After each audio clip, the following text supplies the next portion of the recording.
Assalamualaikum warahmatullahi wabarakatuh. Waalaikumsalam.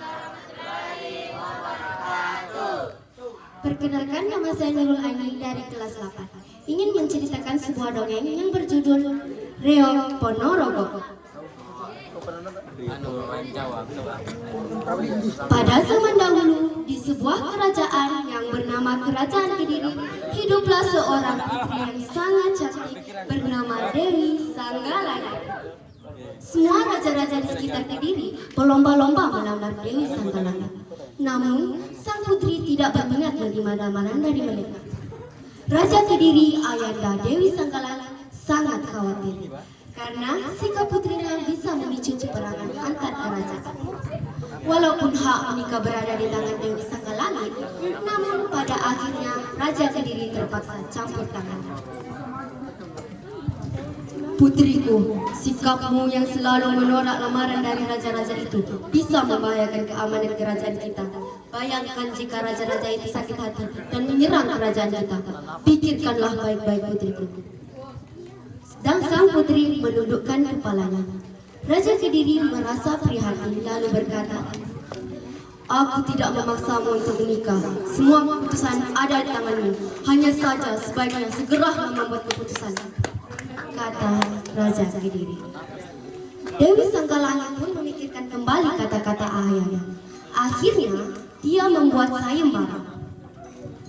"Baiklah ayah, Ananda akan menikah, tapi dengan syarat memenangkan sayembara," kata sang putri. "Apa syarat dari sayembara itu, putriku?" tanya Raja Kediri dengan raut wajah penasaran. "Mereka yang akan melamar saya harus membawa sebuah suguhan pementasan yang belum pernah ada di negeri ini. Selain itu, calon pelamar juga harus diiringi oleh 140 kuda kembar dan seekor binatang berkepala dua." Raja Kediri menghembus nafasnya. Sungguh berat syarat putrinya. Namun, apa boleh buat? Raja Kediri pun segera mengumumkannya ke seluruh penjuru negeri. Syarat yang diberikan oleh Dewi Sanggalaya sungguh berat, sehingga banyak raja-raja yang mengundurkan diri dan hanya menyisakan 2 orang raja, yaitu Raja Singabarong dari Kerajaan Lodaya dan Raja Kelanaswandana dari Kerajaan Mataram. Kedua mereka berjanji akan membawa apa yang diinginkan oleh Raja Dewi Sanggalaya. Sayangnya, Singabarong yang licik punya rencana curang. Dia bermaksud menghadang rombongan Raja Kelanaswandana dan merebutnya. Aku tidak perlu repot-repot mencari syarat-syarat itu. Biarkan saja Kelanaswandana yang bekerja dan aku bersantai-santai. Jika dia sudah menyiapkan semuanya, barulah aku rebut. Maka waktunya pun telah tiba. Raja Kelanaswandana telah menyiapkan semuanya, kecuali binatang berkepala 2 itu. Sebagai gantinya, dia membawa merak peliharaannya yang sangat cantik. Raja Kelanaswandana dan rombongnya pun segera menuju Kediri. Setelah beberapa jam berjalan, akhirnya rombongan mereka tiba di hutan. Tiba-tiba, seekor singa mengamuk. Dialah Raja Singabarong yang berubah wujud menjadi singa. Pasukan Raja Kelanaswandana tidak dapat menahan amukan singa. Korban mulai berjatuhan. Raja Kelanaswandana tahu kelemahan Singabarong.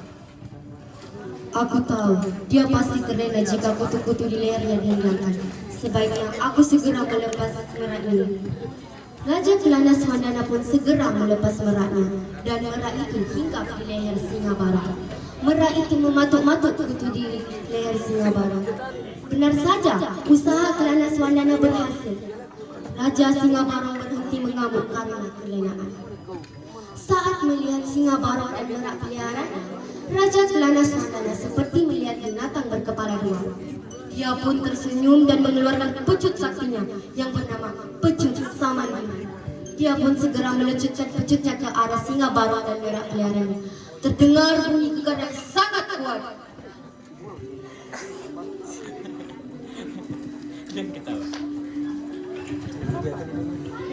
Raja Singabarong menjadi lemas dan tidak dapat berubah wujud menjadi manusia lagi. Semua rombongan terkejut karena singa dan merah itu telah bersatu. Akhirnya, genaplah sudah syarat yang diberikan oleh Dewi Sanggalana. Rombongan Raja Kelana Swandana pun melanjutkan perjalanannya menuju Kediri dengan penuh sukacita. Saat sampai di Kediri, Dewi Sanggalana sangat terpesona dengan hewan berkepala dua yang dibawa oleh Raja Kelana Swandana. Singa itu terlihat galak, namun di lehernya terdapat kepala merah dengan ekor yang memang seperti kipas.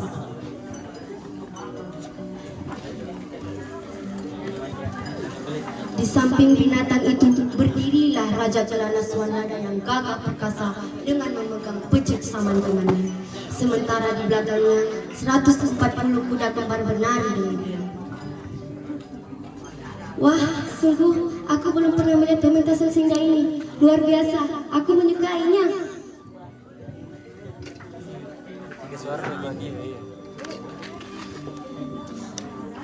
Dewi Sanggalana sangat terkesan dengan usaha Raja Kelana Swandana.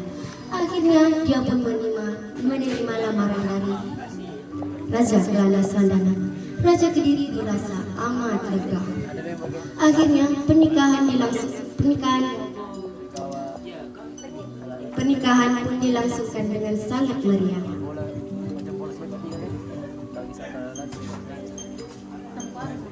Sampai saat ini, persembahan yang disuguhkan oleh Raja Kelana Swandana masih ada dan dinamakan Reog Ponorogo. Sekian, terima kasih.